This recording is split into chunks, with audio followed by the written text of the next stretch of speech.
Dalam perkembangan dunia bisnis, pembagian bisnis terbagi menjadi 3, yaitu usaha kecil, menengah, dan besar. Usaha tersebut seringkali disebut dengan istilah UMKM atau usaha mikro, kecil, dan menengah. Perkembangan UMKM di Indonesia termasuk dalam kategori jumlah paling besar dikarenakan dalam proses pengembangannya yang mudah, yaitu dengan cara perorangan atau badan usaha yang memenuhi kriteria sesuai dengan ketetapan Undang-Undang Nomor 20 Tahun 2008. Berikut penjelasan secara detailnya mengenai perkembangan bisnis. Usaha kecil merupakan usaha ekonomi produktif yang berdiri sendiri, yang dilakukan oleh perorangan atau badan usaha yang bukan merupakan anak perusahaan atau bukan cabang perusahaan yang dimiliki, dikuasai, atau menjadi bagian baik langsung maupun tidak langsung dari usaha menengah atau usaha besar yang memenuhi kriteria usaha kecil sebagaimana dimaksud dalam undang-undang. Usaha menengah merupakan usaha ekonomi produktif yang berdiri sendiri yang dilakukan oleh perseorangan atau badan usaha yang bukan merupakan anak perusahaan atau cabang perusahaan yang dimiliki, dikuasai atau menjadi bagian baik langsung maupun tidak langsung dengan usaha kecil atau usaha besar dengan jumlah kekayaan bersih atau hasil penjualan tahunan sebagaimana diatur dalam undang-undang. Sedangkan usaha besar merupakan usaha ekonomi produktif yang dilakukan oleh badan usaha dengan jumlah kekayaan bersih atau hasil penjualan tahunan lebih besar dari usaha menengah, yang meliputi usaha nasional milik negara atau swasta, usaha patungan, dan usaha asing yang melakukan kegiatan ekonomi di Indonesia.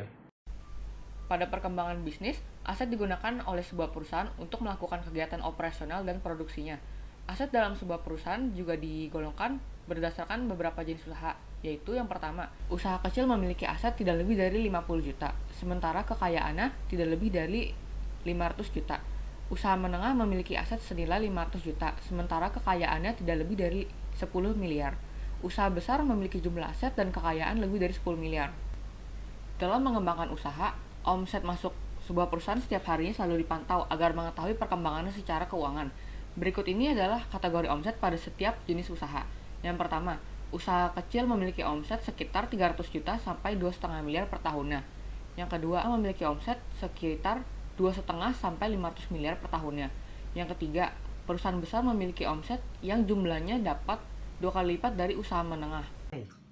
Jadi saya akan melanjutkan materi yang telah dibawakan oleh teman saya sebelumnya.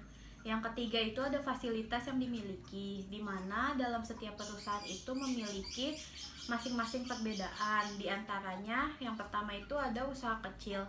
Usaha kecil memiliki fasilitas yang terbatas. Hal tersebut dikarenakan agar biaya operasional yang dikeluarkan kecil. Yang kedua itu ada usaha menengah. Usaha menengah memiliki fasilitas yang sedikit lebih lengkap dibanding usaha kecil.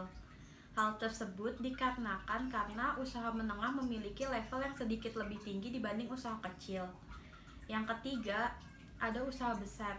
Usaha besar memiliki fasilitas yang sudah lengkap dibandingkan usaha kecil dan menengah, seperti tersedianya mesin-mesin dan transportasi. Hal tersebut dikarenakan usaha besar telah mempersiapkan dengan matang. Yang keempat itu ada jumlah tenaga kerja. Jumlah tenaga kerja pada usaha kecil berada sekitar 5 sampai 19 orang.